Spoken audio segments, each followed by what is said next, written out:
ডেটছান ৰেডিকৰ mileage কিমান average mileage কিমান আহে আপোনালোকক দেখাই আছোঁ। মই গাড়ীখন ড্ৰাইভ কৰিছোঁ মোটামুটি 7 মাহ পাৰে হ'ল, এতিয়া 8 মাহ মানে হ'ব। টোটেল ৰান হৈছে 14,892 কিলোমিটাৰ আৰু এভাৰেজ মই পাই আছোঁ 20.7 কিলোমিটাৰ। এনেকুৱা নহয় যে গাড়ীখনত মই AC নচলোৱাকৈ চলাই আছিলোঁ, মাজে মাজে AC চলাইছোঁ, কিন্তু ঠাণ্ডা দিনত কেতিয়াবা AC জ্বলাব লগা হোৱা নাই, হিটাৰহে জ্বলাব লগা হৈছে।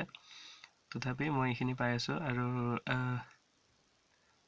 পেট্ৰল কাৰ হিচাপে এইখিনি মই ঠিক ঠাক বুলি ভাবিব পাৰিছোঁ। আৰু আপোনালোকে কি ভাবে কমেণ্টত নিশ্চয় জনাব। ধন্যবাদ।